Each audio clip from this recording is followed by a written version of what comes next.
this fall hmm. was precedent to. याद होगा हमने इससे पहले मैंने सेशन किया था, तकरीबन दिवाली से पहले किया था मैंने। ठीक है, याद होगा आपको। इससे पहले जब मैंने सेशन लिया था तो मैंने कुछ सिलेक्टेड लोगों के साथ ही सिलेक्शन लिया सेशन लिया था। उस टाइम पे मैंने जब आप सबको कहा था कि भाई अपनी अपनी बुकिंग्स कर लो, मार्केट ऑल टाइम हाई पे है। याद होगा आपको, मैंने रिप्लाई भी क्या था हाँ, यस, डाला था यस। कि मैंने कहा था कि भैया इस बार अक्टूबर में मेरा मन नहीं है। मैं इस बार मंथ एंड पे बुकिंग करना चाहता हूँ। मेरे को लगता है कि मार्केट गिरना चाहिए क्योंकि बहुत जल्दी से ऊपर चढ़ रहा है। और उस टाइम पे मैंने आपको बताया था कि भैया मार्केट काफी हाई पे चला गया है, 85 तक चला गया है। मैं सेंसेक्स की बात कर रहा हूँ क्योंकि मैं उसको सेंसेक्स से पकड़ता हूँ। हम बैंक निफ्टी से उसको जो ट्रिगर करते हैं वो भी ठीक है, लेकिन एक्चुअल में उसको सेंसेक्स से पकड़ना चाहिए। ठीक है। सेंसेक्स पे उस टाइम 85 तक गया हुआ था। मैंने वहां पर आपको एक चीज बताई थी कि पुराना डाटा देखते हुए जो मेरे को एक अजम्पशन आ गई है, अज्यूम हो रहा है कि प्रॉफिट बुकिंग इस बार की दिवाली अच्छी नहीं जाएगी। और हुआ वही भी। ठीक है। तो वहां पे 85 का जब हमारा डाटा चल रहा था तब मैंने कहा था कि भाई मार्केट जो है 75 तक आ जाएगा। फर्क सिर्फ इतना था कि मेरा ये था कहना कि मेरा मानना ये था कि ये 75 का जो फिगर है ये तकरीबन हमें नवंबर एंड तक नजर आएगा या दिसंबर स्टार्टिंग में नजर आएगा, पर वो उससे पहले पहले हमें नजर आना ऑलमोस्ट शुरू हो गया है। ये जो अभी पीछे एकदम से उसने 1000 पॉइंट एकदम से ऊपर उठा दिया ना, उस वजह से थोड़ा सा आ गया, नहीं तो ये 75,000 आराम से आ जाता। तो जो एक 10,000 पॉइंट का मैंने एक डाउनफॉल यहाँ पे बताया था, वो कई लोगों को हजम नहीं हुआ कि भाई 10,000 पॉइंट कैसे गिर सकता है। 10,000 पॉइंट तक कैसे गिर जाएगा, हाउ इज पॉसिबल। तो अब आप सब लोगों के सामने ही है कि ऑलमोस्ट 75,000 तक की जो मैंने बात कही थी, तो 75 नहीं तो तकरीबन 76 तक तो मार्केट अपना आ ही गया नीचे। तो जब 76 आ गया, 85 84 85 थे, तो 75 भी कितना दूर है। ठीक है।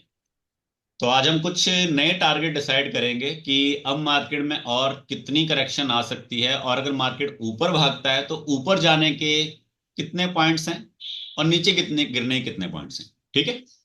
तो स्टार्ट करने से पहले मैं बाकी के जितने मेंबर्स हैं उनमें से अगर कोई पर्सन अपनी कोई राय देना चाहता है, कोई कुछ पूछना चाहता है, तो वो अपने अपने पॉइंट्स यहाँ पे रख सकता है। उसके बाद फिर मैं अपना जो बताना चाहता हूँ वो बताऊंगा।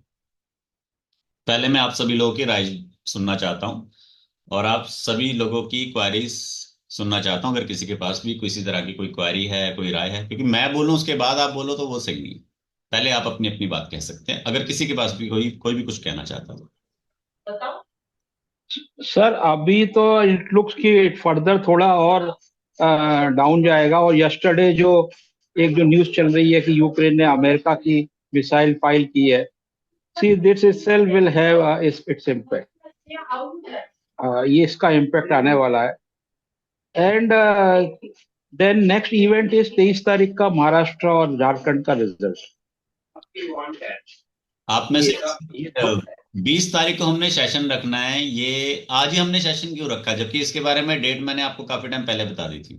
आज ही क्यों रखा है मैंने, आगे पीछे क्यों नहीं रखा, शनिवार एतवार को क्यों नहीं रखा? क्योंकि आज छुट्टी है, वैसे नहीं होती। तो आज के दिन इसीलिए रखा है कि जो लोग डेली मार्केट में रहते हैं, तो आज भी वो मार्केट में रहना तो उनको आज भी चाहिए, पर आज मार्केट में रह तो पाओगे कोई नहीं आप। तो ज्ञान कहीं से कहीं लो या अपनी नॉलेज को बिल्ड करो। क्योंकि देखो, रोज आप डेली अगर प्रॉफिट लॉस के चक्कर में रहोगे ना, वहां से आप इतना कुछ नहीं बना पाओगे जितना कि आप उस चीज को समझने में अगर अपना टाइम कंज्यूम करते हो, टाइम इन्वेस्ट करते हो, तो वो ज्यादा बेटर है। ठीक है, इसलिए मैंने आज का दिन स्पेशल रखा है। एंड जो आप कह रहे हैं कि हमला कर दिया गया है, तो ये आपका करंट डाटा है जिसके पीछे तकरीबन 70 to 80% जनता या 90% जनता भागती है, जिसे कह देते हैं हम मीडिया। मीडिया जिस और आपको ले जाना चाहे आप चल पड़ते हो। रिटेल इसीलिए फंसता है क्योंकि वो कहने पे जाता है। ठीक है। अब जिस वक्त में मैंने आपको कहा था कि मार्केट क्रैश होगा, क्रैश नहीं है एक्चुअल में, इसको क्रैश नहीं कहते, इसको करेक्शन कहते हैं, कि मार्केट गिरेगा, तो वो टाइम पे ऐसा कोई सीन नहीं था। लेकिन मैंने इसीलिए आप सब लोग तकरीबन मैक्सिमम लोगों की मैंने प्रॉफिट बुकिंग कराई थी कि कर लो। लेकिन अब वही लोग कह रहे हैं कि जी हम लॉस में हैं, क्या करें। तो लॉस में है तो क्या करो, दो ही बातें होंगी, या तो आप लॉस में बुक करोगे या होल्ड रखोगे। होल्ड रखोगे तो और कितना नेगेटिव होने तक का वेट करना है, ये सबसे इंपॉर्टेंट सवाल है अभी। ठीक है। तो जो डेली का आपका करंट डाटा है, उसके बिहाफ पे आपको इतनी प्रिडिक्शन नहीं करनी चाहिए, क्योंकि वो जस्ट आपकी एक या दो दिन के लिए होती है। आपको एक विजन लॉन्ग टर्म का सोचना चाहिए हमेशा, कि अगर गिरना है तो कब तक गिरना है, और अगर बढ़ना है तो किस पॉइंट से बढ़ना है और क्या रीजन है कि वो बढ़ेगा। ठीक है। चलिए, और भी पर्सन यहाँ पे जो कुछ अपने विचार देना चाहता है अगर। चलिए, तो सबसे पहला पॉइंट हमारा ये है कि मार्केट जो हमारी गिर रही है, वो और कितनी गिर सकती है। तो यहां पर मैं आपको एक छोटा सा हिंट दे देता हूं कि इलेक्शन टाइम पे मार्केट जिस तरह से फ्लक्चुएट हुआ था, वो टाइम दोबारा मार्केट में आ सकता है। मींस कि जो हमारे इलेक्शन के टाइम पे मार्केट जिस लेवल पे था, वो लेवल पे मार्केट एक बार दोबारा आएगा, और फिर जाके मार्केट एक बार रुकेगा।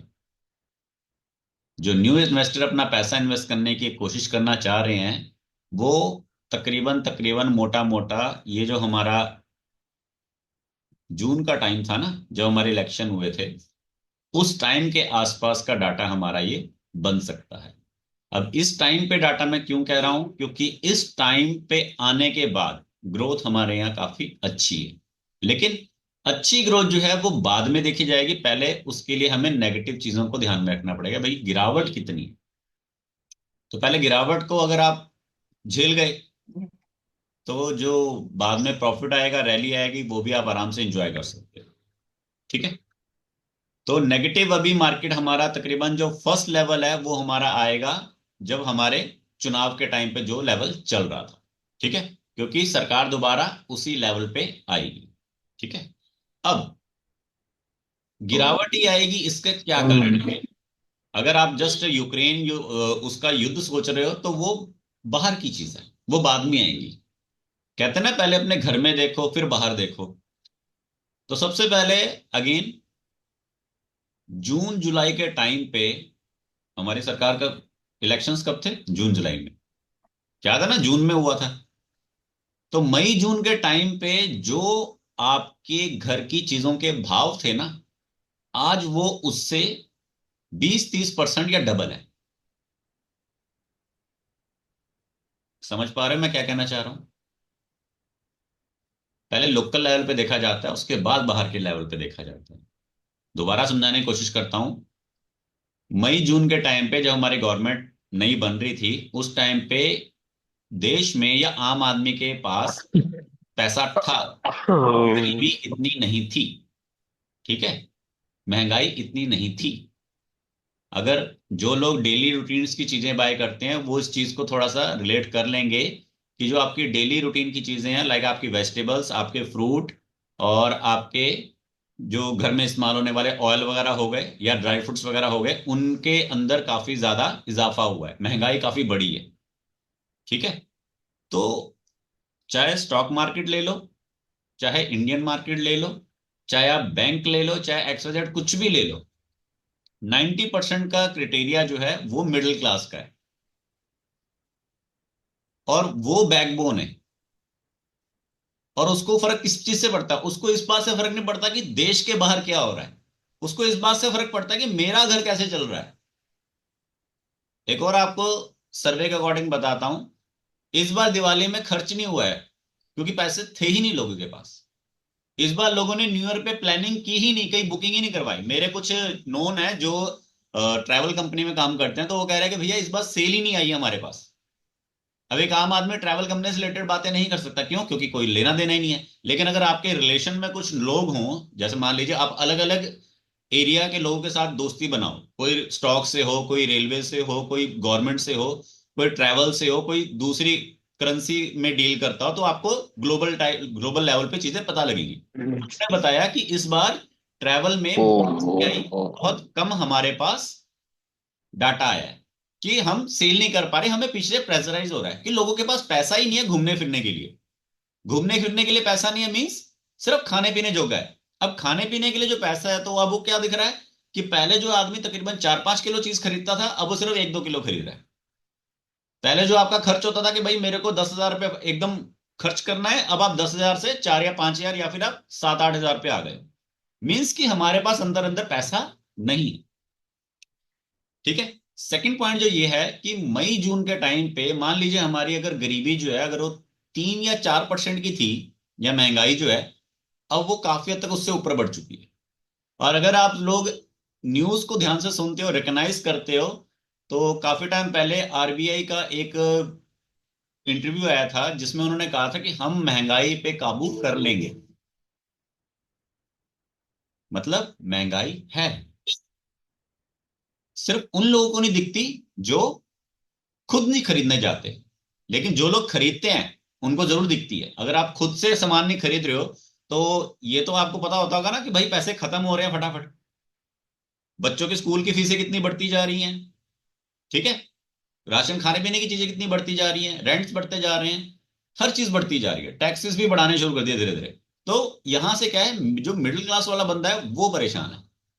और स्टॉक मार्केट में जो हिलाने की जो ताकत है, मेन मिडिल क्लास बंदा जब हिलेगा, कंपनीज हिलेंगी तो डाउन आएगा।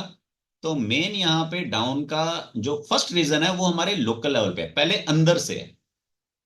बाहर से किसने क्या किया वो बात की बात है, बाहर से कोई डरा रहा वो बाद में है, पहले अंदर से। तो पहला रीजन है हमारी महंगाई, जिसकी वजह से मार्केट को गिरना चाहिए, करेक्ट होना चाहिए।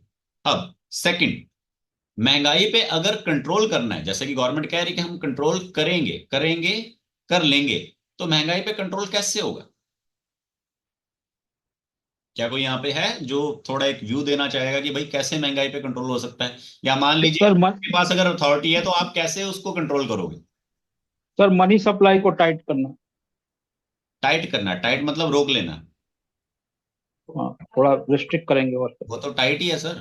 आपको जितने हाँ पैसे मिल रहे हैं उतने में ही आपका गुजारा मुश्किल से चल रहा है, और कितना टाइट करेंगे? मतलब आज आपको लाख रुपए मिल रहा है तो अब 80,000 देना शुरू कर दें? हाँ, नहीं तो वो तो होगा पर नहीं 80 तो नहीं करोगे लेकिन 1-20 भी नहीं करोगे। मतलब आप कह रहे हो कि मनी फ्लो को बढ़ा दिया जाए, क्या मतलब हमारी तनख्वाह बढ़ा दो एक तरह से? नहीं वो नहीं करेंगे, तनख्वाह नहीं बढ़ाएंगे। तो कोई तरीका दिमाग में आ रहा है? मान लो आपके पास अथॉरिटी है, आप क्या करोगे कि महंगाई कंट्रोल में हो जाए? क्या आप कहोगे महंगाई तो होने दे? सप्लाई बढ़ाओ। कैसे? तो सप्लाई कैसे? टैक्सेशन में थोड़ा ये देंगे वो लोग, रिबेट। मैम, जो हमारी घर के खाने की चीजें ना उनमें बहुत सारी चीज टैक्स फ्री है। टैक्स, और टैक्स है ही कितना, सबसे कम टैक्स लगता है। सप्लाई फिर चीजों का प्रोडक्शन और सप्लाई थोड़ा इंक्रीज करेंगे। हाँ, लेकिन वो प्रोडक्शन को इंक्रीज करना है तो वैकेंसी वो होनी भी चाहिए। महंगाई बढ़ती कैसे एक्चुअल में? जो इंटरेस्ट हमारे, रेट कम बैंक का है। क्योंकि देखो जब तक आप से नहीं ना सोच पाते। अब कई लोग तो कहते हैं सर हमें मार्केट में घाटा हो रहा है, बोले चलो ना। हमें घाटा हो रहा है, हमें ये चीज हो रही है, खाना वो हो चीज हो रही है। वो क्यों हो रही है? क्योंकि आपने इन्वेस्टमेंट से पहले या मिड बिटवीन दिमाग नहीं लगाया, सिर्फ लॉस बुक करने के बाद दिमाग लगाया, या किसी को कहा कि मुझे घाटा हो गया। अगर आप वही चीज पहले करो तो आपको घाटा ना हो, आपको समझ में आना स्टार्ट होगा। ये वही सेम चीज है कि हम बच्चे को स्कूल भेजने से पहले घर पे तैयारी करवाएं तो वो वहां पे अच्छा परफॉर्म करेगा। वहां भेजने के बाद टीचर को कहना कि यार ये पढ़ता नहीं है, वो एक गलत बात है या अलग केस है।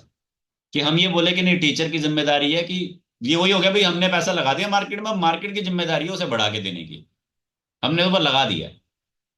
नहीं, आपका खुद का पहले रियलाइजेशन, आपका खुद का व्यू सॉलिड होना चाहिए, ठीक है। तो वही चीज है, जब तक आप नहीं सोच पाओगे तब तक आप कैसे आगे बढ़ पाओगे? सबसे इजी तरीका है स्टॉक मार्केट से पैसा बनाना, लेकिन ये उन मुश्किल तरीकों में से सबसे बड़ा है जो आपको इजी मनी दे दे। बैठे बैठे पैसा कमाना सबसे आसान तरीका है स्टॉक मार्केट, लेकिन ये उन मुश्किल तरीकों में से सबसे एक है। बना के जरूर देता है, बस आपके पास थोड़ा टैलेंट होना चाहिए और थोड़ा सा आपको अंडरस्टैंडिंग होना चाहिए, ठीक है। तो सबसे पहला व्यू हमारा ये था, पॉइंट ये था कि महंगाई है, महंगाई की वजह से करेक्शंस आएगी, नीचे गिरेंगी, सब कुछ होएगा। अब जैसे सेम लॉकडाउन में क्या था, चीजें सप्लाई बंद हो गई, महंगाई बढ़ गई, मार्केट गिरी। ठीक है, वो एक ऐसा इवेंट था कि जो हमें पता नहीं था कि अचानक से ऐसा हो सकता है। इसलिए जब आपको कोई झटका लगता है तब ज्यादा बड़ा नुकसान होता है। जब चीजें धीरे धीरे होती हैं तो नुकसान फील नहीं होता। एक एग्जांपल समझाता हूं। लाइक मान लीजिए आप जा रहे हो कहीं पे, आपकी गाड़ी का एक्सीडेंट हो गया और गाड़ी एकदम बैठ गई। तो ये अनएक्सपेक्टेड हो गया, इससे आपको बहुत बड़ा झटका लगेगा। ठीक है, अब इसी चीज को दूसरे तरीके से ले लेते हैं कि आप उसके बाद आपकी गाड़ी रिपेयर होने में 24 आवर्स लग गए, उसके बाद आपका सेकंड होएगा। अब इस चीज को दूसरी तरीके से ले लेते हैं कि आप जा रहे थे, रास्ते में आपको किसी पुलिस वाले ने रोक लिया, आपकी गाड़ी को उसने स्टॉप कर लिया और आपकी गाड़ी को उसने बोला कि भाई चालान भरोगे उसके बाद होएगा, और किसी तरह से आप उस चीज को नहीं कर पा रहे। अब भी आपका एक दिन वेस्ट हो गया। तो जब पुलिस वाले ने रोका, वो इतना बड़ा आपको झटका नहीं है जितना झटका वो गाड़ी का खराब होने से है। तो ये दो तरीके हैं कि मार्केट में गिरावट और उसको कैसे लोग फील करते हैं। ठीक है, अब बारी आती है हम अपने टॉपिक पे कि मार्केट में जो हमारी ये महंगाई आ रही है उसको हम कैसे कंट्रोल करेंगे। अगर मान लीजिए आप खुद एक गवर्नमेंट हो तो कैसे कंट्रोल करेंगे। देखो, चीज महंगी है तो एकदम से उसको सस्ता कर देना कुछ हद तक गवर्नमेंट के हाथ में है कि मैं उसको सब्सिडी दे दूं, ये कर दूं, वो कर दूं। ठीक है, पहला चीज तो ये है। आपकी जेब में 100 रुपए हैं, चीज 80 रुपए की है, आपको महंगी नजर आएगी। लेकिन अगर मैं आपकी जेब में 100 की जगह 150 रुपए डाल दूं तो शायद आपको महंगी नजर ना आए।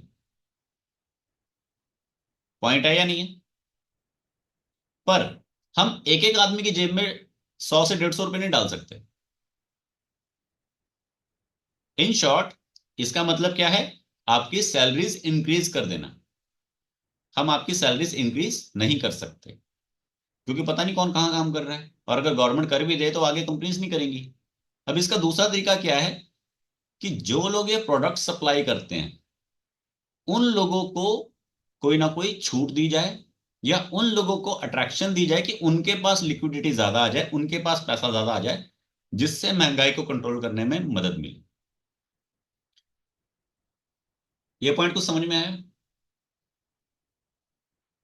अब ये पॉइंट कैसे होएगा, समझाने की कोशिश करता हूं।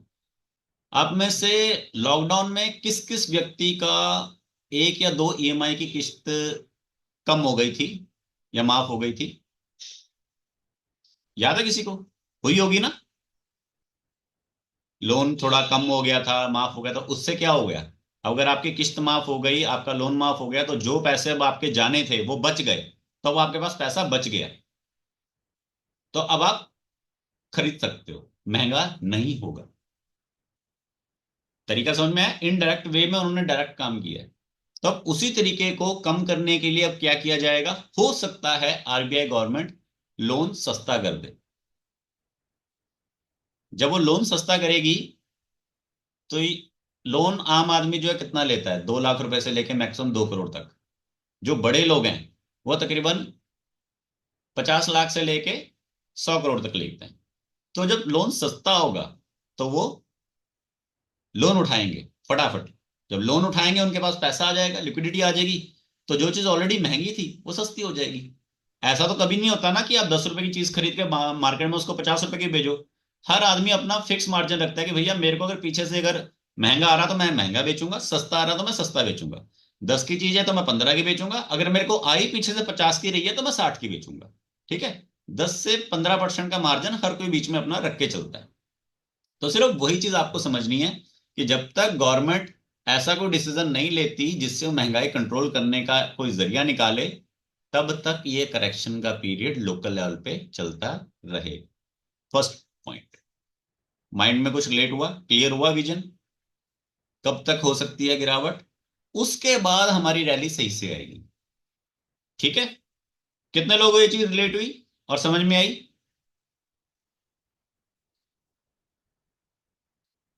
एक बार मेरे को कंफर्मेशन दे दीजिए कितने लोग ये चीज समझ में आई और ये पॉइंट थोड़ा सा रिलेटेबल लगा। चैट बॉक्स में मेंशन कर सकते हैं या माइक ऑन करके बता सकते हैं तो सही है। फिर मैं आपको सेकंड पॉइंट बताता हूँ। Yes, sir. Completely. Let I follow. ठीक है, क्योंकि क्या होता है ना, एक कई बार हम ब्लाइंडली चलते, तो ब्लाइंडली नहीं चलना चाहिए कभी भी, आपको क्लैरिटी कुछ आनी चाहिए कि क्यों क्या कैसे। ठीक है ना, पहली चीज ये होगी। अब सेकंड मैंने क्यों बोला कि जब हमारी सरकार जिस पॉइंट पे थी उस पॉइंट तक, क्योंकि अब एक तरह से नया दौर ही शुरू है, तो वो सरकार के बाद की रैली थी, वो पंप था। अब वो दोबारा जब एकदम सही पॉइंट पे आएगा ना, तो वो सही पॉइंट हमारा वही है कि सेंसेक्स हमारा 72,000 तक दोबारा आना चाहिए। ठीक है, चलो ये हो गया हमारे मेन पॉइंट। अब अब हम अगर इसको ग्लोबल लेवल पे लेके चलते हैं, तो ग्लोबल लेवल पे हमें पहले लेना है हमारे जो कंपैरेटिव इंडेक्स हैं वो। अब ग्लोबल लेवल पे कौन है, हमें पहले देखना है एशिया लेवल पे। तो एशिया लेवल पे इस टाइम पे चाइना जापान जो है वो अच्छी तरक्की दे रहा है, और वो आगे बढ़ने की पूरी पूरी कोशिश कर रहा है। जापान इस टाइम ज्यादा, आपको बता दूं मैं, जापान आज जिस लेवल पे है, आज से 20 साल पहले भी उसी लेवल पे था। जापान एक बहुत बड़े लेवल से नीचे गिर के आज दोबारा उस लेवल पे वापस आया है। तो जापान यहां से ब्रेकआउट दो के एक नया रिकॉर्ड बनाने की पूरी पूरी कोशिश करेगा। और चाइना की जो रणनीति है और वहां के जो नियम है वो कुछ ऐसे हैं कि वो चाहते ही नहीं कि कोई बाहर का आदमी आके यहाँ कुछ करे। इवन कि चाइना के जो खुद के लोग हैं वो डायरेक्ट गवर्नमेंट को टैक्स देते हैं। जैसे हमारे यहाँ आपके या हमारे बीच में कोई मीडियन होता है ना, कोई एक ठेकेदार होता है या कोई एक पर्सन होता है जो कमीशन लेता है, तो वो कमीशन या ठेकेदार वो गवर्नमेंट डायरेक्ट होती है चाइना में। ये सबसे बड़ा रीजन है कि जैसे मान लीजिए अगर जैसे एक किसान है, किसान जो अपनी फसल को बेच रहा है एक आम आदमी को, तो उसके बीच में जो ठेकेदार या मीडियन है या फिर जो कुछ भी लोग हैं, तो वो डायरेक्ट एक गवर्नमेंट है चाइना में, जिस वजह से गवर्नमेंट को बहुत बड़े लेवल पे मुनाफा होता है। तो इस वजह से चाइना नहीं चाहती कि कोई भी ऐसा व्यक्ति हमारे बीच में आए, और अगर आए भी तो वो गवर्नमेंट के रूल्स के अकॉर्डिंग चले, जिसमें गवर्नमेंट को मेन फायदा होना चाहिए, उसके बाद दूसरे आदमी। यही कारण है कि चाइनीज लोग 18-18 घंटे काम करते हैं। क्यों? क्योंकि उनको बना के देना है पैसा। ठीक है, तो यहाँ पे चाइना वाला केस इतना नहीं बनेगा। हाँ, चाइना से बिजनेस लगातार चलता रहेगा और जिंदगी भर चलेगा। क्यों? क्योंकि वो मजबूर है पैसा माल बनाने के लिए। माल बनाएंगे नहीं तो अपना पैसा निकालेंगे कैसे? आप ये समझ लीजिए कि 100 रुपए की अगर वहां पे सेल होती है, 100 रुपए की सेल में से अगर 50 रुपए का उनको मार्जिन मिलता है, तो उसमें से 30 रुपए उनको गवर्नमेंट को देने हैं, 20 रुपए उनके हैं। ये सिस्टम है चाइना में। ठीक है, तो चाइना में इन्वेस्टमेंट नहीं जाएगी, लेकिन चाइना से माल बिकता रहेगा। ठीक है, अब कंपैरेटिवली देखा जाए तो हमारा इंडिया जो है अभी वो भी डाउन में चल रहा है, चाइना भी थोड़ा डाउन में चल रहा है। जापान जो है ग्रोथ करेगा। क्यों? टेक्नोलॉजी के बेस पे अभी टेक्नोलॉजी बहुत अच्छे लेवल पे आने वाली है। एआई टेक्नोलॉजी जो है ना, काफी आपने देख ली है, सुनी है, लेकिन ये अभी अच्छे से आई नहीं है। ये अच्छे से आई नहीं है। ये अच्छे से जब आएगी तो ये अच्छे से आईटी डिपार्टमेंट से ही आएगी। तो आईटी में भी आने वाले टाइम में बहुत अच्छा ग्रोथ मिलेगा, नो डाउट। लेकिन जब तक एआई टेक्नोलॉजी अच्छे से बिल्ड नहीं हो जाती, ठीक है, तब तक। ठीक है, क्लियर?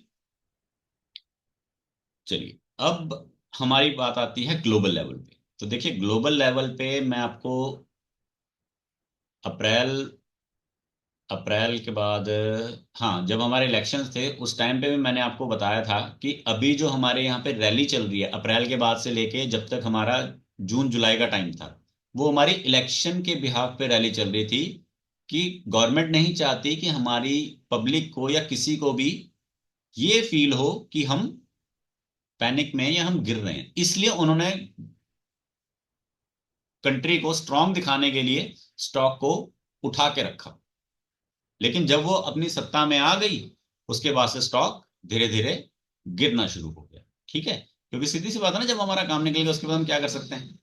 अब जो बाहर की चीजें हैं, अब बाहर की चीज में जो रशिया यूक्रेन का युद्ध हो रहा है या फिर यूएस का जो यूएस से रिलेटेड जो चीजें हैं, तो उसमें बहुत ज्यादा हमारी चीजें क्यों इन्फ्लेक्ट करती हैं? क्योंकि यूएस मार्केट सबसे इंपॉर्टेंट है। यूएस मार्केट बहुत इंपॉर्टेंट है कि यूएस मार्केट अगर गिरती है या युद्ध का माहौल बनता है, तो उससे सबको कहीं ना कहीं इफेक्ट आता है। तो युद्ध का माहौल जो है वो, मैं पहले भी एक बार बता चुका हूं कि ये साल खत्म होने तक और मार्च के महीने तक हमें परेशानी और ये चीजें देखने को मिलती रहेंगी। ठीक है, अब किसी का कोई सवाल है तो वो पूछ सकता है, क्योंकि डिबेट ये खत्म तो होगी नहीं, डिबेट ये चलती रहेगी। तो किसी का अगर कोई क्वेश्चन है तो वो अपना क्वेश्चन पूछ सकता है, क्वेश्चन के ऊपर हम फिर उसको क्लैरिटी आगे दे सकते हैं। जी, किसी का कोई क्वेश्चन हो तो वो क्वेश्चन पूछ सकता है। ठीक है। एंड नेक्स्ट अपकमिंग डेज में भी मार्केट के गिरने के चांस हैं। मींस कि जो कल या परसों का जो सेशन आएगा उसका एक छोटा सा हिंट जो मेरे हिसाब से है वो ये है कि क्यों मेरे को ऐसा लग रहा है कि भाई मार्केट को फिर से एक बार गिरना चाहिए थोड़ा सा। वो उसका एक जो कारण है वो ये है, ग्राफ पे यहाँ पर ये हैमर बन रहा है, इन्वर्टेड हैमर बन रहा है। और ये मोस्टली ये हैमर जो होता है, इसके सेकंड कैंडल अगर रेड आपकी शो होती है तो ये एक गिरावट का ही संकेत होता है। इस कैंडल के ड्रॉ होने की वजह से मार्केट के गिरावट के होने का संकेत मुझे लग रहा है। बाकी आप अपने पॉइंट ऑफ व्यू से क्या सोचते हैं वो आपके ऊपर निर्भर करता है। ठीक है। ये जो कैंडल क्रिएट हुई है, ठीक है, जब आपकी विक यानी कि जो डंडा होता है जब ये ऊपर होता है तो मार्केट के नीचे गिरने के आसार होते हैं, जब ये नीचे होता है तो मार्केट के ऊपर जाने के आसार होते हैं। अब जैसे जब ये यहां पर बना है तो ऊपर गई है, जब भी यहां पर बना है ऊपर जाने के आसार होते हैं। लेकिन जब कभी भी ये डंडा ऊपर होता है तो मार्केट के नीचे आने का आसार होता है। जैसे आप देख सकते हो ये ऊपर वाला एरिया है, यहां से ये थोड़ा नीचे आया है। तो ये जो विक होती है ये थोड़ा सा यहाँ पे प्रॉब्लम दे रहा है कि भाई नेक्स्ट सेशंस में भी हमें मार्केट नीचे गिरती हुई दिख सकती है, अपकमिंग सेशंस में भी। ठीक है। चलिए, किसी का कोई सवाल, किसका कोई सवाल है तो पूछिए, नहीं तो फिर हम चलते हैं हमारे आईपीओ के सेगमेंट पे कि एनटीपीसी में आईपीओ किस किसने लगा दिया है, और अगर कोई लगाना चाहता है तो उसे लगाना चाहिए या नहीं। किसी का मार्केट रिलेटेड कोई क्वेश्चन है तो पूछिए, नहीं तो फिर हम नेक्स्ट चलते हैं हमारा।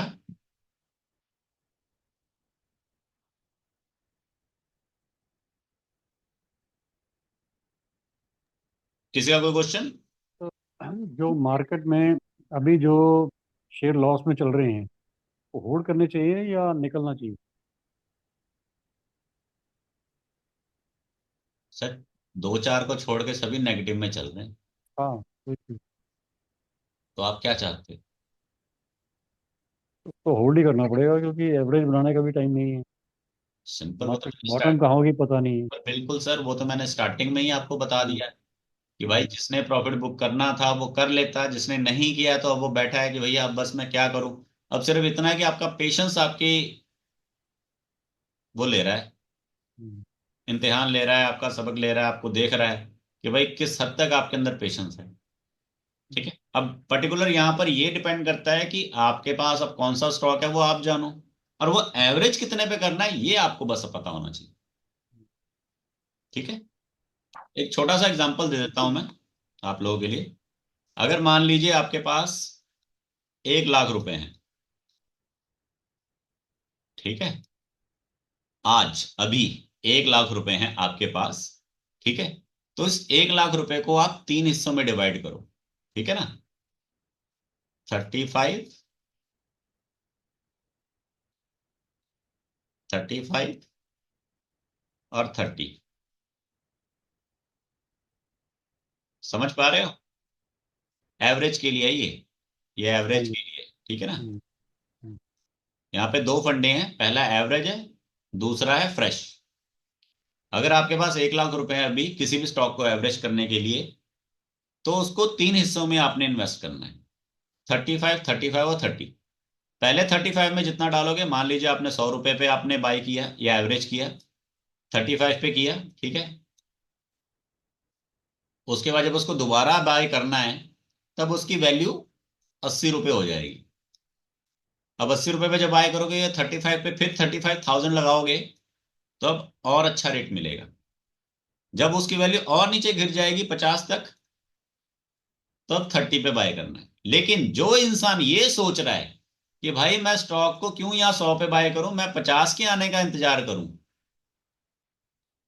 तो ऐसा भी हो सकता है कि स्टॉक 50 पे आने से पहले ही 65 से ही ऊपर उठ जाए। और जब आपका इन्वेस्टमेंट का व्यू नहीं ना रहता, तो वो 50 से भी कम नीचे जाके ऊपर चला जाएगा, आपको नहीं पता लगेगा, आप रिग्रेट करोगे। तो बरकरार रहो, बने रहो, वही आपके लिए ज्यादा सही रहेगा। ठीक है, कि आप उसको 3 हिस्सों में डिवाइड करके लगाते रहो, जो भी आपका उसमें, और देख लो कि भाई लगाना भी है कि नहीं। पहले उस चीज का देखो कि भाई वो चीज चलने वाली है भी नहीं है। कई बार हम गलत स्टॉक ले लेते हैं, क्योंकि रैली में सब अच्छे लगते हैं। असली स्टॉक अपना रिजल्ट डाउनफॉल में ही दिखाता है कि मेरे में दम है या नहीं।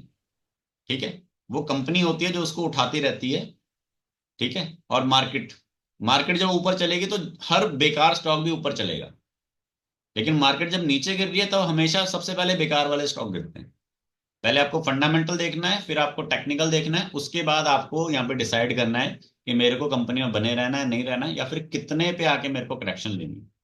जैसे एग्जांपल के लिए मैंने पीछे एक स्टॉक का नाम बताया था, मून स्टार करके, या मून टेक्नोलॉजी ऐसे करके कोई स्टॉक था। तो मैंने आपको क्या बताया था उसमें, एक छोटी सी हिंट दी थी कि स्टॉक जब भागता है तो 5-5 गुना कर देता है, लेकिन जब गिरता है तो 80% तक करेक्शन देता है।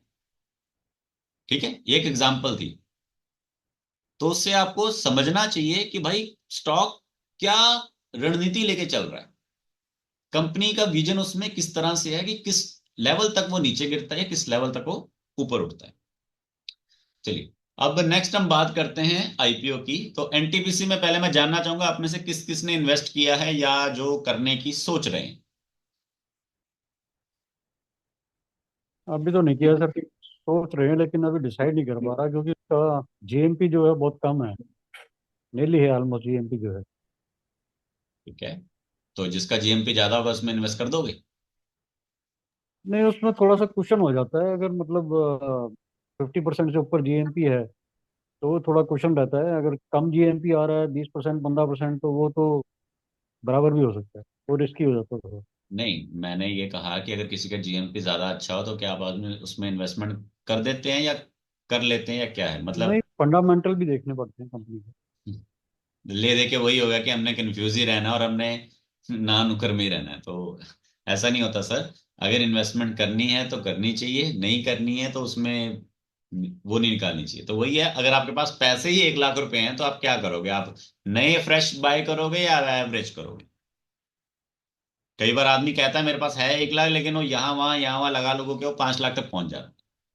तो सिस्टमेटिक नहीं होता जब कोई व्यक्ति, तब भी उसको लॉसेस होते हैं।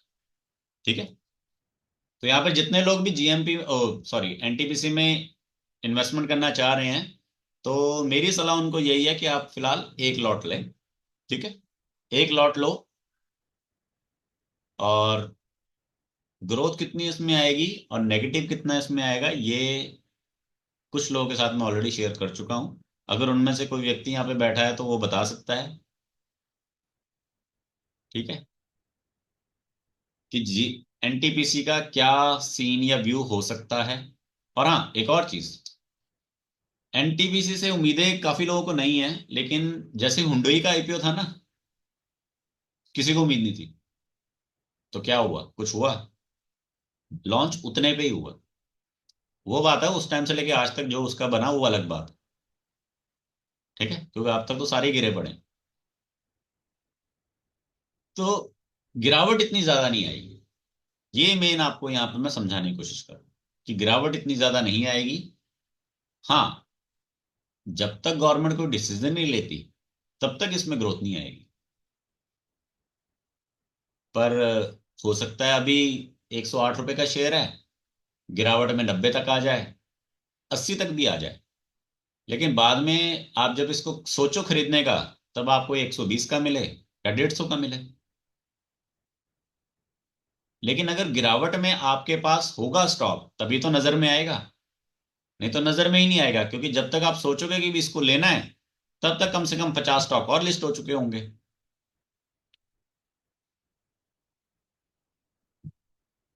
ठीक है, तो यहाँ पे मिक्स व्यू है कि लेना चाहिए नहीं लेना चाहिए। लेना है तो इसमें ज्यादा नहीं, 10-15 हजार, जो मैंने बोला एक लॉट। अगर इन्वेस्टमेंट करना ही है तो किस में करना चाहिए। देखो एनटीपीसी क्या काम करता है, पहले उसको देखो। सबसे पहले मेन चीज की इन्वेस्टमेंट कहाँ करनी है, तो इन्वेस्टमेंट वहां करनी है जिसका आगे फ्यूचर है। आप में से बहुत सारे लोगों ने स्टॉक्स बाय कर रखे हैं, बस कर रखे हैं। वो कंपनी क्या करती है, कितना कमा रही है, क्या कर रही है, क्या आगे प्लान है, इसके बारे में आपके सर्च उसमें नहीं होती। वो अगर आपके पास है तो आपको एक विश्वास बना रहेगा कि कंपनी बनेगी और क्यों बनेगी, नहीं तो राम भरोसे चल रहा है। तो यहां पर एनटीपीसी के बिहाफ पे अगर पर्सन ने कहीं पर भी इन्वेस्ट करनी हो तो उसका जो सब्स्टिट्यूट है वो है हमारा केपीआई ग्रीन। अब इसमें दोनों में मैं क्यों कह रहा हूं कि एनटीपीसी बेटर है या केपीआई ग्रीन, वो इसलिए क्योंकि एनटीपीसी का प्रोडक्शन ज्यादा है, रेवेन्यू कम है। मीन्स कि आप माल बहुत ज्यादा बना रहे हो, पैसे बहुत कम कमा रहे हो। वहीं केपीआई ग्रीन जो है वो माल बहुत कम बना रही है पर पैसे वो बहुत अच्छे बना रही है।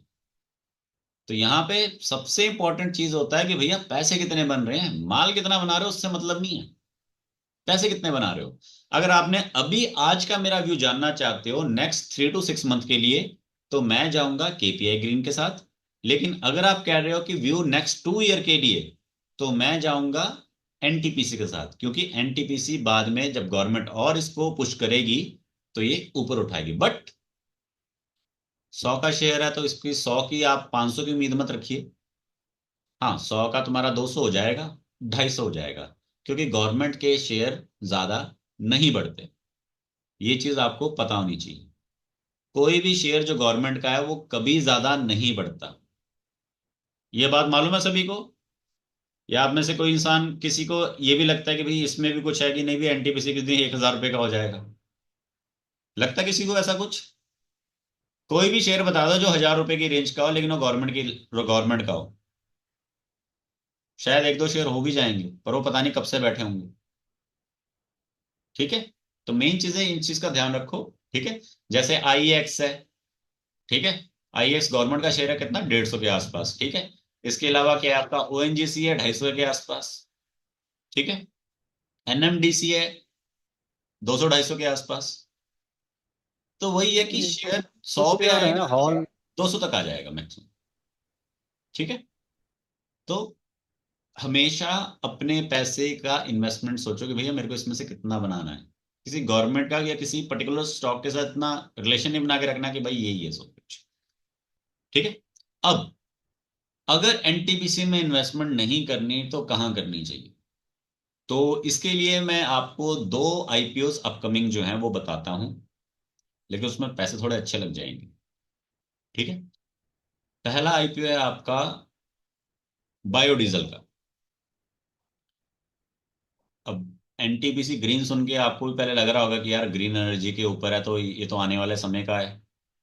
तो सोचो बायोडीजल कितना ज्यादा वैल्यूएबल है उससे। किसी ने सुना बायोडीजल के बारे में? अगर नहीं सुना तो 4-5 दिन में सुनने को मिल जाएगा। किसने सुना? बायोडीजल का आईपीओ आएगा, वो ज्यादा वैल्यूएबल है, क्योंकि डीजल की गाड़ियां जैसे बंद हो रही हैं, डीजल से प्रदूषण फैलता है, बायोडीजल से नहीं फैलता। बायोडीजल जो है एक सब्स्टिट्यूट है डीजल का, तो ऑब्वियसली गवर्नमेंट भी उसको देखेगी, हर कोई उसको अप्रोच करेगा, और पर्यावरण बचाने के लिए तो कोशिश तो करनी चाहिए ना। तो बायोडीजल इसलिए प्रेफरेंस में रहेगा। सेकंड जो आईपीओ है वो है C2 रिसर्च एडवांस। जो ये सेकंड आईपीओ है ये है हमारा मोस्टली जो हथियार वगैरह बनाते हैं उसके रिलेटेड। तो अभी माहौल क्या चल रहा है? लड़ाई का। हथियार हमें चाहिए, हमें नहीं चाहिए तो किसी को तो चाहिए, कामकाज करने पड़ेंगे। अभी न्यूज भी आई कि इंडिया ने एक सुपरसोनिक मिसाइल बनाई है, लॉन्च की है, जो भी है। तो इन चीजों पे फोकस रखना चाहिए कि भैया आने वाले टाइम के लिए क्या है। आज के समय अगर मान लीजिए हम सब वही पुराना नोकिया का मोबाइल आज भी यूज कर रहे होते तो क्या एंड्रॉयड फोन कभी आता? नहीं। एंड्रॉयड आया तो नोकिया खत्म हो गया। तो वही है कि नेक्स्ट जनरेशन क्या चाह रही है, आने वाला समय क्या चाह रहा है, उस पर फोकस रखो। जो पुराने सालों से पकड़ के बैठे हुए उनको नहीं, आगे क्या हो रहा है उसको देखो, या जो कंपनी आगे आने वाले टेक्नोलॉजी को लेके चल रही है साथ में, उसको देखो। ठीक है, तो ये दो इंपॉर्टेंट आईपीओस और मार्केट का मैंने व्यू आपको बता दिया है। ठीक है, तो किसी का कोई क्वेश्चन है तो पूछ सकता है। और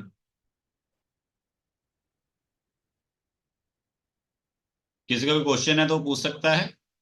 ठीक है, फिलहाल जो मेन जानकारी मैं आपको देना चाहता था वो यही, ताकि आप अपना काफी हद तक कम से कम उसमें अपना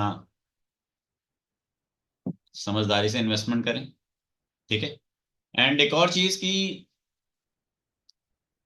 गिरती मार्केट में पैसा कैसे कमाएं।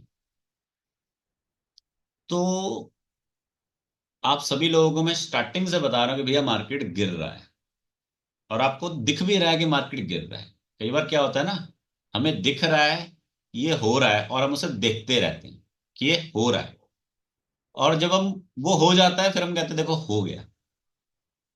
तो इसमें मूर्ख कौन है, जो उसको सिर्फ देख रहा है।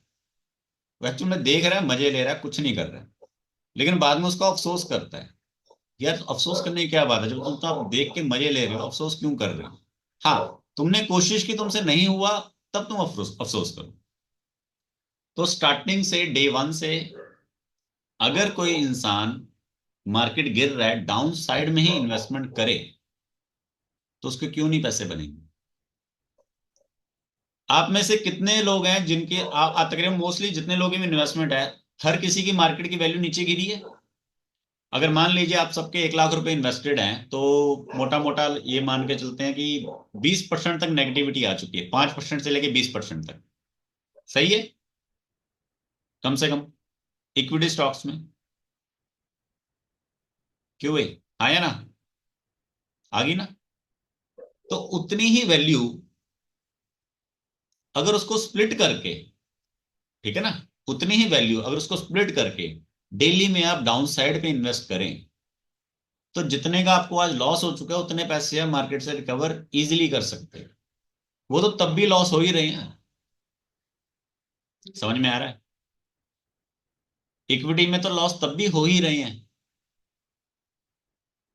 कुछ हिस्सा अगर इन्वेस्ट इधर करते डाउन साइड में, तो क्यों नहीं बनते अच्छे। जिसने भी हीरो जीरो सीखा है, मैं उन लोगों के लिए बात कर रहा हूं। ये देखो डाउन साइड में यहां से कितना अच्छा पैसा बना है, 7 to 8 टाइम।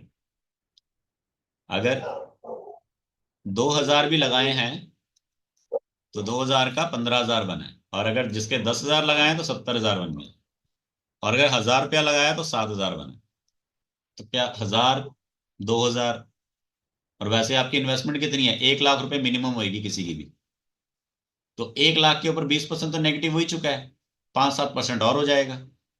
तो इस डाउन ट्रेंड में क्यों नहीं पैसा कमा रहे। मार्केट यहाँ पे रुक रहा है, यहाँ से फिर ये डाउन ट्रेंड दे रहा है इतना बड़ा, यहाँ से डाउन ट्रेंड ही आ रहा है पूरा। किसी एक आध दिन अप ट्रेंड चला गया चला गया चला गया, नुकसान तो वैसे भी है। समझ में आ रही किसी को कि अभी भी नहीं रिलेट कर पा रहे चीजों को। जैसे एग्जांपल के लिए ये देखिए, ये हमारी मार्केट का है कि निफ्टी के ऊपर फोकस किया गया कि निफ्टी का डाउन ट्रेंड है।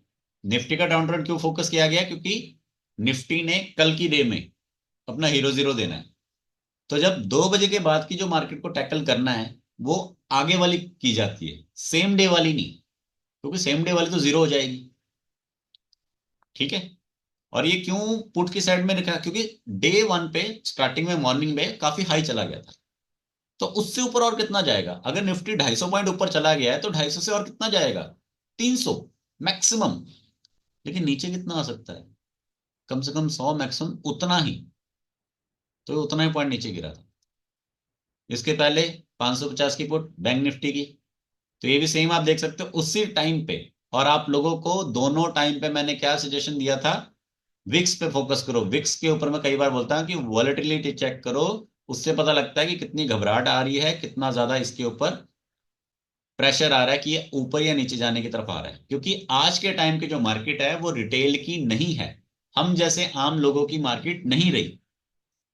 अब की मार्केट पता किन लोगों की है, जो बड़े बड़े बैंकों के म्यूचुअल फंड के जो अधिकारी होती हैं वो, और जो फॉरेन के लोगों का इन्वेस्टमेंट है वो, उन लोगों की है।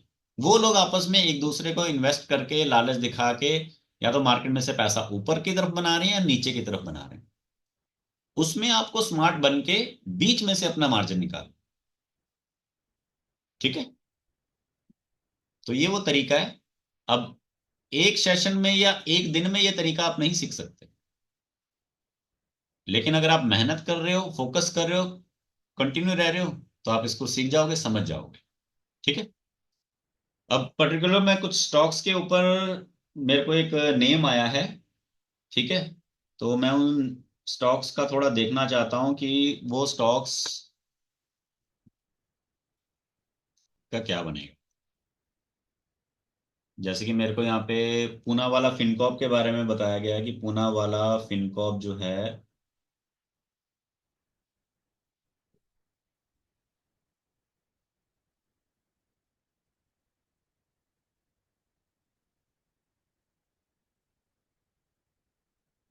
ठीक है, तो ये पूना वाला फिनकॉप है।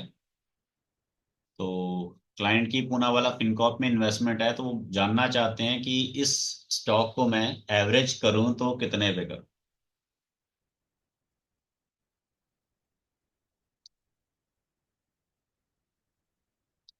तो 2020 में स्टॉक 5 रुपए तक नीचे गिर गया था। 5 रुपए तक 2020 में स्टॉक गिर गया था, और इसका टॉप जो है वो 500 का था। ठीक है, 5 रुपए का स्टॉक 500 पहुंच गया। तो सबसे अच्छी इन्वेस्टमेंट होती है जब मार्केट नीचे गिरी होती है। अब बात आ रही है यहाँ पे एवरेज की, तो एवरेज कितने पे किया जाए। तो इस स्टॉक को एवरेज करने का जो सही प्राइस है, वो मेरे हिसाब से फर्स्ट है आपका 250 का। नोट डाउन कर लो, अगर किसी का पूना वाला फिनकॉप में इन्वेस्टमेंट है, फर्स्ट इसका जो इन्वेस्टमेंट है वो 250 का है। सेकंड इन्वेस्टमेंट इसका बिलो 200 का है। और थर्ड इन्वेस्टमेंट इसका जो है वो 100 से 150 के बीच का है। 150 से बिलो और 100 से अबव, जहां पर भी आपको स्टेबिलिटी मिल जाती।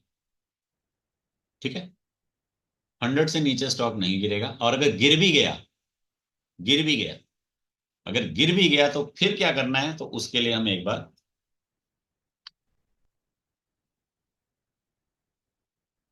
फंडामेंटल को देख ले।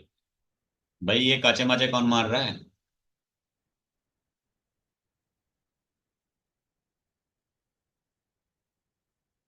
तो यहां पर हमने अभी, मैंने आपको क्या बोला कि जो थर्ड इन्वेस्टमेंट है वो आपकी 100 से ऊपर और 150 से नीचे होनी चाहिए।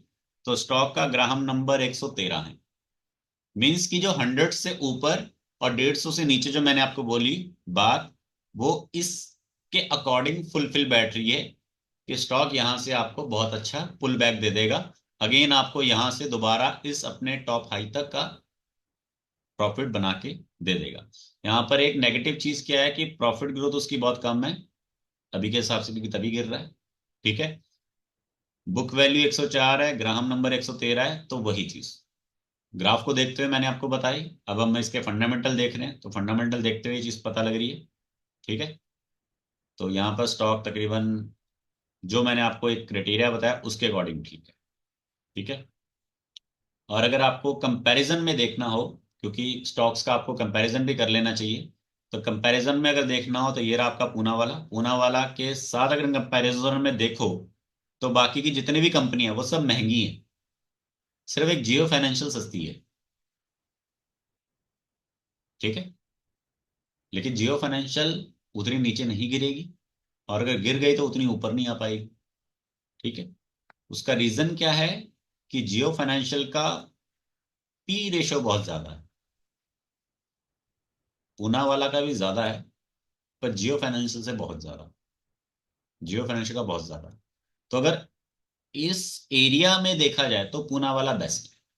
बट अगेन, प्राइस कितना होना चाहिए, 250, 200, 250, 200 से नीचे, या फिर आपका 100 अबव और 150 डाउन, जो थर्ड वाला इन्वेस्टमेंट है।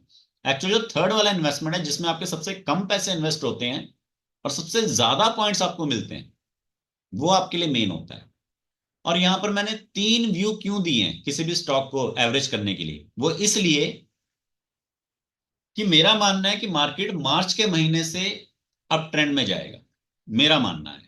ठीक है, मैं ये कह रहा हूं कि मार्केट मार्च के मंथ से ऊपर को उठेगा, लेकिन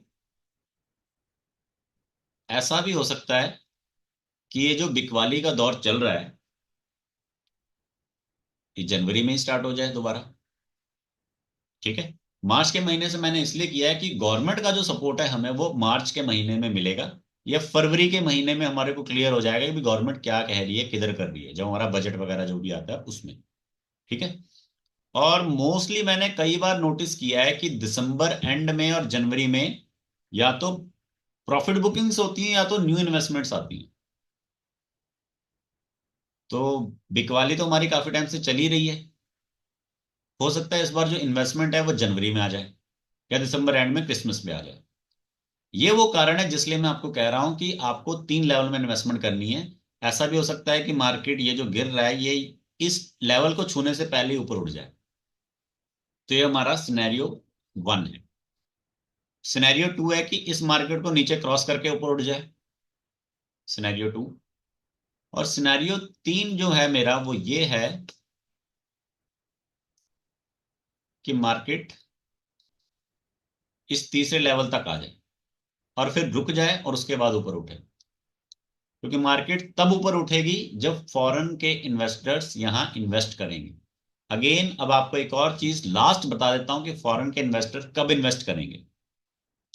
जैसे मैं आपको यहाँ कह रहा हूं, ध्यान से सुनिएगा, कि हिंदुस्तान में हमारे यहाँ महंगाई बढ़ रही है, और महंगाई को कंट्रोल करने के लिए हम क्या करेंगे, जो बड़े बड़े लोग हैं, जो ठेकेदार हैं या फिर जो लोग सामान बेचते हैं, उनकी जेबों में पैसा आएगा, तब वो चीजों को सस्ता करेंगे, मींस लोन प्रोवाइड करेंगे। तो सेम चीज जब फॉरेन में, यूएस में लोन प्रोवाइड किया जाएगा तो उनके यहां भी महंगाई कम होगी, और जब उनको लोन प्रोवाइड किया जाएगा, उनको वहां की गवर्नमेंट पैसा देगी, तो वो उस पैसे को यहां इन्वेस्ट करके रिटर्न अच्छी बनाएंगे। मेरे हिसाब से तो ये एक मोटा मोटा प्लान जो बनता आ रहा है, कि जैसे मान लीजिए अगर आप मेरे को आज 10 रुपए के ऊपर लोन मिल रहा है और बाद में गवर्नमेंट बोले कि अब मैं 9 रुपए पे लोन दे रही हूँ इन केस, तो मैं 10 रुपए पे लोन क्यों लूं आज के टाइम, जब मुझे पता लगा 9 रुपए में मिल रही है तो मैं कुछ टाइम वेट करूंगा, जब 9 रुपए में मिल रहा है मैं तब लूं। 1 रुपया बच रहा है ना, तो 10% बच रहे हैं, चाहे 10 मिले 5 मिले, जितना भी परसेंट बचे, और मेरे को मालूम है कि मेरे बाद में इन्वेस्टमेंट करने के बाद मार्केट ने ऊपर उठना है। अभी जब मैं पूरे दबाव में चल रहा हूं और मेरे को पता है कि मैं एक एफआई हूं और मैं फॉरेन इन्वेस्टर और मैं दबा रहा हूं मार्केट को, मैं दबा रहा हूं और मैं दबा पा रहा हूं, तो मैं ये मौका क्यों गवाऊं, पूरा अच्छे से दबाऊंगा। कब तक, ईयर एंड तक, फाइनेंशियल ईयर तक, या जब तक एक अच्छा मूवमेंट नहीं आता, पूरा दबाऊंगा, उसके बाद मार्केट को ऊपर उठाऊंगा, क्योंकि मेरी इन्वेस्टमेंट के बाद ही मार्केट ऊपर उठ जाएगी। ठीक है, म्यूचुअल फंड वाले पहले मार्केट को ऊपर उठाने की कोशिश कर रहे थे। अब उसका ही व्यू बताता हूं। म्यूचुअल फंड वाले पहले मार्केट को, या फिर जो डीआईज हैं, मार्केट को ऊपर उठाने की कोशिश कर रहे, क्यों, क्योंकि उनका इन्वेस्टमेंट बहुत ज्यादा हो चुका था। अब वो मार्केट को ऊपर नहीं उठाना चाह रहे, अब वो मार्केट को बचाना चाह रहे। ये दो अलग अलग बातें। दूसरी चीज, मार्केट 10% जो करेक्ट हुआ है, तो एफआईस का भी 10% से ज्यादा का हिस्सा मार्केट से निकल चुका है, 90% अभी बचा हुआ है। ठीक है, 10% अगर एफआई ने निकाल दिया है तो अगला 10% भी वो निकाल सकती है, और म्यूचुअल फंड काफी बाय कर चुका है। अब आप खुद सोचो, म्यूचुअल फंड के पास इतना पैसा कहां से आया, वो सब आप लोगों का ही पैसा है। एक और चीज जो मेरे हिसाब से, मेरे पॉइंट ऑफ व्यू से मुझे लगती है, और जो मैं काफी न्यूज में भी जो देखता हूँ, उसको जो मैं एक एनालाइज कर पा रहा हूँ, वो ये कि हम सभी का जो पैसा इन्वेस्ट किया हुआ है बैंकों में या म्यूचुअल फंड में जितना भी है, वो पैसा इनडायरेक्टली मार्केट में इन्वेस्ट हो रहा है विदाउट कस्टमर की इंफॉर्मेशन के। और इस चीज को आरबीआई ने भी देखा है। लेकिन अगर आरबीआई इस चीज को पब्लिकली बोल दे तो कंट्री में एक तनाव की सिचुएशन पैदा हो जाएगी, जो वो नहीं कर सकते। ठीक है, तो इसीलिए हम काफी चीजों से घिरे पड़े हैं कि अंदर की बात कोई नहीं बता रहा कि एक्चुअल बात क्या है। ठीक है, तो गवर्नमेंट जो है जब तक सपोर्ट कर रही है कुछ ऐसे लोगों का कि भाई चलने दो, जैसा चल रहा है सब कुछ वैसा चल रहा है। हाँ, एक और चीज मेरे को याद आई, वर्ल्ड लेवल पे हमारी ग्रोथ आज भी 7 साढ़े 7% है। वर्ल्ड लेवल पे हमारी ग्रोथ 7 साढ़े 7% है, और ये बना के रखी गई जब तक हमारे इलेक्शन नहीं हुए और जब तक वर्ल्ड लेवल का डाटा नहीं आया। लेकिन जैसे ही वर्ल्ड लेवल का डाटा आ गया और फाइनल हो गया कि भैया इंडिया की इकोनॉमी और ग्रोथ सबसे अच्छी है, नाम अच्छे से बन गया, उसके बाद रिवील हुआ लोकल लेवल पे कि अंदर से हम कितने खोखले हैं, बाहर से तो हम बहुत अच्छे हैं। ठीक है, तो ये कुछ अंदर की चीजें हैं, हिडन इंफॉर्मेशन हैं। ठीक है, जो एक आम आदमी को नहीं मालूम, जिस वजह से वो चुपचाप बस या तो रैली को एंजॉय कर रहा है या तो डाउनफॉल को देख रहा है। ठीक है, तो फिलहाल ये कुछ मेन मेन चीजें थी जो मैं आप लोगों के साथ शेयर करना चाह रहा था। ठीक है, अब चाहे आपका डाउनफॉल है चाहे आपका अप ट्रेंड है, वो आपको खुद से समझना है कि मैंने उसको कैसे देखना है। तो फिलहाल मेरे तरफ से यही जानकारी थी, एंड अगर किसी का कोई सवाल है तो पूछ सकता है, अदरवाइज हम इस सेशन को एंड करते हैं। तो लास्ट के 5 मिनट है, अगर किसी की कोई भी कोई क्वेरी हो तो पूछ सकता है।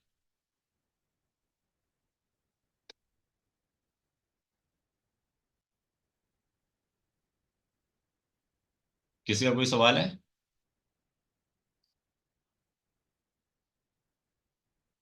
एनीवन?